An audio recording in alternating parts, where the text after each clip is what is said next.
సభకు నమస్కారాలు.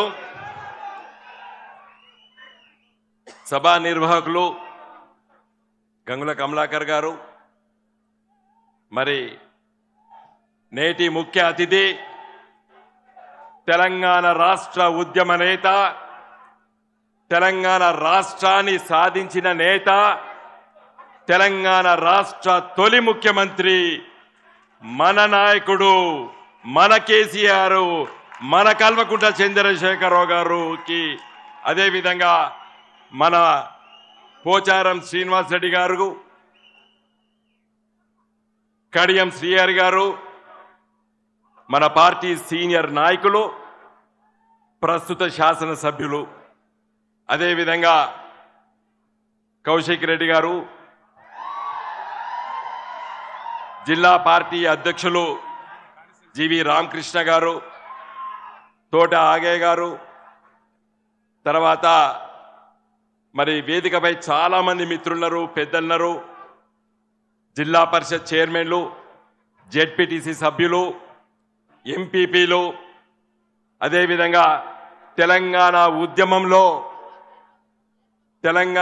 ఉద్యమంలో ముఖ్యంగా మన కరీంనగర్ జిల్లాలో చాలా మంది సీనియర్ నాయకులు ఉన్నారు వేదిక పైన. వాళ్ళందరికీ పేరు పేరున నా నమస్కారాలు. సమయం తక్కువన్నది. పెద్దలు కేసీఆర్ గారు చాలా విషయాలు మన ముందు మాట్లాడబోతున్నారు కాబట్టి క్లుప్తంగా 2-3 విషయాలు నేను మీ దృష్టికి తీసుకెళ్లదలుచుకున్నాను. 27 ఏప్రిల్ 2001 సంవత్సరంలో ఖచ్చితంగా 23 సంవత్సరాల నుండి 24 సంవత్సరాలు అడుగుపెట్టినా మనం ఇక్కడే ఇదే ఎస్ఆర్ఆర్ గ్రౌండ్స్ లో తొలి సభ కేసీఆర్ గారు పెట్టిన సందర్భంలో తెలంగాణ ఉద్యమం ఉధృతం అవుతుంది అనేటువంటి విశ్వాసాన్ని యావత్తు ప్రపంచానికి తెలియజేసేటువంటి గడ్డ ఈ ఎస్ఆర్ఆర్ కళాశాల గ్రౌండ్స్. మరి రాబోయే పార్లమెంట్ ఎన్నికల్లో తొలి సభ కూడా మన నాయకులు కేసీఆర్ గారు ఇదే ఎస్ఆర్ఆర్ గ్రౌండ్స్ నుండి ఇవాళ ఈ సభ ప్రారంభించి ఈ ఎన్నికల బరిలో మన గులాబీ జెండా తెలంగాణ రాష్ట్రంలో ఉన్నటువంటి 17 పార్లమెంట్ సీట్లు పోటీ చేసేటువంటి సందర్భంలో మన సభ మొదటి సభ. ఈ సభ ద్వారా చాలా విషయాలు చెప్పవలసి ఉంది. మీడియా ప్రపంచం ఉంది. కొంతమంది చెప్తున్నారు కేంద్రంలో బీజేపీ ఉంది, రాష్ట్రంలో కాంగ్రెస్ ఉంది, ఎందుకు గులాబీ జెండా అని అడుగుతున్నారు. నేను చెప్తున్నా ఇప్పుడే చాలా అవసరము. తెలంగాణ కోసం, తెలంగాణ స్పృహ ఉండి, తెలంగాణ ఆలోచన ఉండి, తెలంగాణ ప్రజల సంక్షేమం కోసం, తెలంగాణ రాష్ట్ర అభివృద్ధి కోసం, తెలంగాణ రాష్ట్రానికి ఏ ఆటంకం జరగకుండా ఉండాలంటే గులాబీ జెండా ఎంపీలు ఈరోజు పార్లమెంట్ లో ఉండాలి. ఇప్పుడే చాలా ఆవశ్యకత ఉన్నది. ఏం చేస్తారో తెలియదు ఈ బీజేపీ కాంగ్రెస్ వాళ్ళు. 2014లో మీ దీవెనల వల్ల నేను పార్లమెంటుకు ఎన్నికైనా, ఇక్కడ కడియం శ్రీహరి గారు కూడా ఉన్నారు, మేమందరం పార్లమెంట్ సభ్యులం. మొదటి రోజు మోడీ గారు తలకాయ పార్లమెంటు గడపకు ఆనిచ్చి పార్లమెంట్ లోపలికి వచ్చిండు. పార్లమెంట్ వాయిదా వేయించినటువంటి ఘనత గులాబీ జెండాది మొదటి రోజు. ఎందుకంటే తెలంగాణ రాష్ట్రం, కొత్త రాష్ట్రం, మనకు తెలవకుండా 7 మండలాలని ఆంధ్ర ప్రాంతంలో ఇప్పుడు జత కట్టింది బీజేపీ తెలుగుదేశం పార్టీతోని. నాడు జతగట్టి చంద్రబాబు నాయుడు మాట విని తెలంగాణలో ఉన్నటువంటి 7 మండలాలు తీసుకుపోయి ఆంధ్రప్రదేశ్ రాష్ట్రంలో కలిపితే మన నాయకుడు కేసీఆర్ గారి ఆదేశాలను బట్టి మేము గొంతు చించుకొని ఆ రోజు పార్లమెంటు వాయిదా వేసినాం. అంత శక్తి ఉన్నది ఈ గులాబీ జెండా శ్రేణులకి, పార్లమెంట్ సభ్యులకి. తదనంతరము పార్లమెంట్ లో చాలా విషయాలపైన పోరాటం చేసినాం. మోడీ గారు ప్రధానమంత్రి 10 సంవత్సరాలు 5 సంవత్సరాలు నేను ఎంపీ కరీంనగర్ నుండి, 5 సంవత్సరాలు బండి సంజయ్ గారు ఎంపీ. నేను తీసుకొచ్చిన చెప్తా, ఆయన ఏం తీసుకొచ్చిండని అడుగుతున్నా. 5 సంవత్సరాల లోపల 5 రూపాయలు తీసుకురాలేదు కరీంనగర్ పార్లమెంట్ నియోజకవర్గానికి. ఇంతకుముందు మిత్రులు మాట్లాడినట్టు కరీంనగర్ నగరాన్ని 1000 కోట్ల రూపాయలు ఇవాళ కరీంనగర్ నగర అభివృద్ధి కోసం స్మార్ట్ సిటీ పేరిట తీసుకొచ్చినాం. గౌరవనీయులు మన ముఖ్యమంత్రి కేసీఆర్ గారి సూచన మేరకు ఆ రోజు తెలంగాణకు 2 వస్తే హైదరాబాదు, కరీంనగర్, వరంగల్ అంటే హైదరాబాద్ నగరంలో ఉప్పేసి పొత్తు కుడతారు వాళ్ళు. వద్దు, కరీంనగర్ ఆలోచించు వినోద్, మరి వస్తుందా అన్నారు. కరీంనగర్ అర్హత లేదు, 3 లక్షల జనాభానే, దానికి కావాలంటే 10 లక్షల జనాభా కావాలి. ఆ రోజు నేను, గంగుల కమలాకర్ గారు, ఆనాటి మేయర్ రవీందర్ సింగ్ గారు, మిగతా కార్పొరేటర్లు అందరం కూడా ఢిల్లీకి వెళ్లి వెంకయ్య నాయుడు గారు కలిసినాము. వారు సానుకూలంగా స్పందిస్తామని చెప్పిండ్రు. నేను పట్టుబట్టి ఇలా 1000 కోట్ల రూపాయలు ఇలా కరీంనగర్ నగర ప్రజలకు తీసుకొచ్చిన. ఎందుకు కరీంనగర్ నగర ప్రజలు ఓట్లు వెయ్యరు నాకు అడగదలుచుకున్నాను. ఈ వేదిక నుండి అడగదలుచుకున్నాను. ఇలా కరీంనగర్ నగరంలో ఏ రోడ్డు చూసినా కూడా, ఎంత వర్షం పట్టినా కూడా మీ చెప్పులకు ఇంత బురద కూడా అంటదు. మరి ఈ సీసీ రోడ్లు, ఈ కరీంనగర్ నగరాన్ని ఇలా cable bridge, river front, IT tower ఇవన్నీ చేపించడం జరిగింది.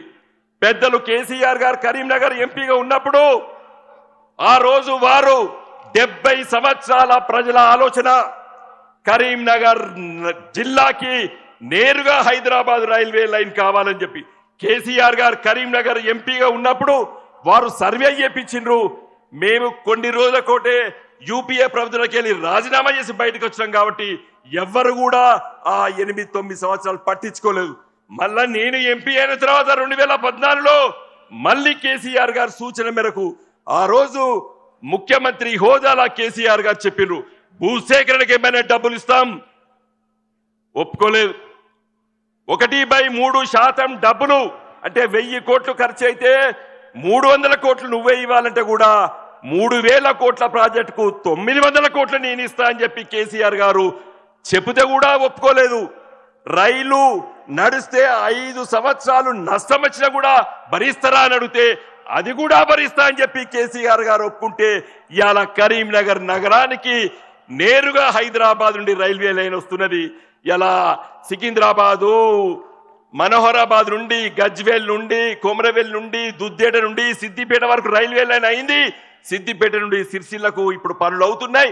సిరిసిల్ల నుండి వేములవాడ, వేములవాడ నుండి బోయినపల్లి నుండి కరీంనగర్ కొత్తపల్లికి వచ్చే ఏడాది అర్థంలో రైలు రాబోతున్నది. నేను చేసిన ఇది కేసీఆర్ గారి సూచనల మేరకు, ఆలోచన మేరకు. నువ్వు ఏం చేసావు బండి సంజయ్ అని అడగదలుచుకున్నాను ఈ వేదిక నుండి. ఇదే కాదు, నేను ఎంపీగా కాకముందు కరీంనగర్ జిల్లాకి ఒక్క జాతీయ రహదారి లేదు. మళ్ళీ మన కేసీఆర్ గారి సూచన మేరకు కరీంనగర్ జిల్లాకి, కరీంనగర్ నగరానికి 5 జాతీయ రహదారులు ప్రతిపాదన చేస్తాం. ఇలా 2 జాతీయ రహదారులు పనులు అవుతున్నాయి. ఆ 3 గురించి వెళ్ళి పట్టించుకునే నాదుడు లేడు ఈరోజు. ఇదే కాదు, IIIT కరీంనగర్ లో IIIT కావాలి. ఐఐటి కారక్పూర్, ఐఐటి చెన్నై, ఐఐ ఢిల్లీలో చదివిన పిల్లలని చెప్పుకుంటారు. ప్రపంచ వ్యాప్తంగా IIIT కరీంనగర్ లో చదువుకోవాలని చెప్పి వచ్చే 10 సంవత్సరాల లోపల కరీంనగర్ పేరు ప్రపంచ వ్యాప్తంగా మోగాలని చెప్పి నేను ప్రయత్నం చేసి చివరి వరకు పట్టుకొచ్చిన. దురదృష్టవశాత్తు 2019లో నేను ఓడిపోయినా. బండి సంజయ్ గారు గెలిచిండ్రు. ఒక్కసారి కూడా మాట్లాడలేదు దాని గురించి. ఇలా కరీంనగర్ కు IIITకి 50 ఎకరాలు కేసీఆర్ గారు కేంద్ర ప్రభుత్వానికి అప్పచెప్పిండ్రు. అది పట్టించుకోకపోతే మొన్ననే మళ్ళా మేము ఒక ప్రభుత్వ మెడికల్ కళాశాల దాంట్లో పెడుతున్నాం. ఇదే కాదు మిత్రులారా, నేను అడుగుతున్న బండి సంజయ్ గారు, మన కేసీఆర్ గారు తెలంగాణ రాష్ట్రంలో 10 జిల్లాలుంటే 33 నవోదయ విద్య జిల్లాలు ఏర్పాటు చేసిండ్రు. 33లో 9 పాత జిల్లాలకు ఉన్నాయి, ఇంకా 23 రావాలి. ఒక్కసారి పార్లమెంట్ లో మాట్లాడలేదు. ఈ 4 బీజేపీ ఎంపీలు ఏం చేసిండ్రు? 5 సంవత్సరాల ఈ 4 ఎంపీలు గది కూడా తీసుకురాలేదు తెలంగాణకి. తెలంగాణ ప్రజలు ఎందుకు గెలిపియాలే బీజేపీ వాళ్ళని అడుగుతున్నా నేను సూటిగా అడుగుతున్నాను. ఏం చేసిండ్రు? ఒకరు కేంద్ర మంత్రి, ముగ్గురు ఎంపీలు పార్లమెంట్లో గొంతు చించుకొని మాట్లాడినా బహుశా మీరు లేనప్పుడు మీరు స్క్రీన్ మీద చూసి ఉండొచ్చు. పార్లమెంట్లో నేను 106 సార్లు మాట్లాడినా. తెలంగాణ సమస్యల పట్ల, కరీంనగర్ ప్రజల సమస్యల పట్ల, కరీంనగర్ అభివృద్ధి పట్ల నేను మాట్లాడినాను. మిత్రులారా, ఇంకా చాలా విషయాలనే చెప్పుకోబోతే ఇంకా ఎన్నికలు నెల రోజులున్నాయి. ప్రతి సభలో చెప్తా, నేను ప్రతి విషయాలు చెప్తా. ఎందుకు తెలంగాణ ప్రజలు గులాబీ జెండా ఎంపీలు పార్లమెంట్లో ఉండాలని. చివరిగా ఈరోజు బీజేపీ ఎంపీ బండి సంజయ్ గారు ఇవన్నీ మాట్లాడుతుంటే ప్రతి ఊర్లో ఫ్లెక్సీ పెట్టిండు. నేను ఈ పని చేసినా ఆ పని చేసినా అని పెట్టిండు. ఏం చేసిండ్రా బిడ్డ అని చెప్పి మా వాళ్ళందరూ అడిగితే నాకు వాట్సాప్లో పెట్టిండు. నేను కూడా ఊర్లు విస్తృతంగా తిరుగుతున్నా గత 3 మాసాల నుండి. జాతీయ ఉపాధి హామీ పథకానికి 90 కోట్ల రూపాయలు మీ ఊర్లో పెట్టిండు అని చెప్పిండు. జాతీయ ఉపాధి హామీ పథకము 20 ఏండ్ల కింద మన్మోహన్ సింగ్ గారు ప్రధానమంత్రి ఉన్నప్పుడు, ఆ రోజు నేను కేసీఆర్ గారు మీ అందరం ఎంపీలు ఉన్నప్పుడు ఆ జాతీయ ఉపాధి హామీ చట్టం వచ్చింది. ఈయనకేం సంబంధం? చట్టం ద్వారా ప్రతి గ్రామాలపై ఎవరినడిగినా చెప్తారు 100 రోజులు పని దినం, అది మా హక్కు అని చెప్తారు. ఇది నేను తెచ్చినా అని చెప్తాడు. ఇంకొకటి అంగన్వాడీ ఆడబిడ్డలకు పోషకాహారం ఇస్తారు, అది రాసుకున్నాడు. అది మనమందరం ఇక్కడ ఉన్న వాళ్ళు ఎవ్వరు పుట్టక ముందు భారత ప్రభుత్వం ఇంట్రడ్యూస్ చేసింది. అది నెహ్రూ గారి కాలంలో, అది కూడా ఆయన ఇచ్చినట్టు రాసుకున్నాడు. ఒక్క పని పార్లమెంట్ సభ్యుడిగా ఒక్క పని చేసిండానని ఈ వేదిక నుండి అడగదలుచుకున్నాను. మిత్రులారా, ఇక్కడ వచ్చినటువంటి బీఆర్ఎస్ పార్టీ శ్రేణులు, సామాన్య ప్రజలందరినీ విజ్ఞప్తి చేస్తున్నా, ఈ వచ్చే నెల రోజులు చర్చ పెట్టండి. ఎవరు ఉండాలి పార్లమెంట్లో? పని చేసేవాడు ఉండాలనా? తెలంగాణ ప్రజల పట్ల స్పృహ ఉండేవాడు ఉండాలా? లేకపోతే గాలి మాటలు మాట్లాడేవాడు ఉండాలా? ఇలా ఎమ్మెల్యే ఓడిపోతే ఎంపీ అట. వీళ్ళకి చిత్తశుద్ధి ఉంటే నువ్వు ఎమ్మెల్యే దగ్గరే ప్రయత్నం చేసుకోవాలి. ఎంపీకి ఎందుకు వస్తున్నావు? ఇదేమన్నా పునరావాస కేంద్రమా? ఎంపీ ఎందుకు పోటీ చేసినావు నువ్వు మన ఎమ్మెల్యేగా? నీకు ప్రేమ ఉండి పార్లమెంట్ సభ్యుడిగా పనిచేయాలంటే నేనున్నా. నేను కేసీఆర్ గారికి దండం పెట్టి నాకు ఎమ్మెల్యే సీట్ ఒకటి ఇవ్వకపోయినా కేసీఆర్ గారు, నేను లేదు, నేను పార్లమెంట్లో ఉండాలి. పార్లమెంట్ ద్వారానే మన రాష్ట్ర ప్రజలకి, మన పార్లమెంటు నియోజకవర్గ ప్రజలకి సేవ చేయడానికి నేను అంకితంగా ఉన్నాను. దయచేసి మిత్రులారా, చిత్తశుద్ధి ఉండి ఎవరు ఏ పని చేయాలో ఆ పని చేసేటోడు ఉండాలి. ఓడిపోతే ఎమ్మెల్యేకి మళ్ళీ ఎంపీకి వస్తావా? ఎందుకు వేయాలి నీకు ఓటు? నువ్వు నిజంగా పార్లమెంట్ సభ్యుడిగా ప్రేమ ఉంటే ఎంపీగా ఉండనుంటివి. ఎమ్మెల్యేగా ఓడిపోతావు, సానుభూతి అంటావు, వేరే విషయాలు మాట్లాడతావు, పార్లమెంటుగా పోటీ చేస్తావు. దయచేసి మిత్రులారా, ఇక్కడికి వచ్చినటువంటి ప్రతి కార్యకర్తని, నాయకుడిని, సామాన్య ప్రజల్ని నేను వేడుకుంటున్నా, వచ్చే 5 సంవత్సరాలు చాలా సమస్యల్లో కేసీఆర్ గారు చెప్తారు. ఎక్కడ పోయినా ఈ కాంగ్రెస్ పార్టీ అబద్ధాల పునాది పైన ప్రభుత్వం ఏర్పడ్డది. అబద్ధాల పునాదిపై ఏర్పడ్డది ఈ ప్రభుత్వం, రేవంత్ రెడ్డి గారి ప్రభుత్వం. అన్ని హామీలు ఇచ్చిండ్రు, ఏ ఒక్క హామీ కూడా నిలబెట్టుకోలేరు. తులం బంగారం అన్నారు, 500 రూపాయల బోనస్ అన్నాడు. ఇలా చాలా విషయాలు మన పెద్దలు మాట్లాడతారు.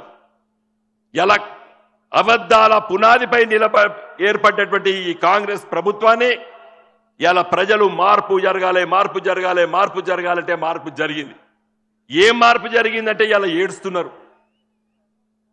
మీకు అందరికీ తెలుసు, మన కరీంనగర్ నియోజకవర్గంలో పంటలు ఎండిపోతున్నాయి, ధర్నాలు చేస్తున్నారు, పంటలు గాలబెట్టుకుంటున్నారు. మార్పు అంటే ఇది కాదు. మన కేసీఆర్ గారు మొన్న ముఖ్యమంత్రి అయి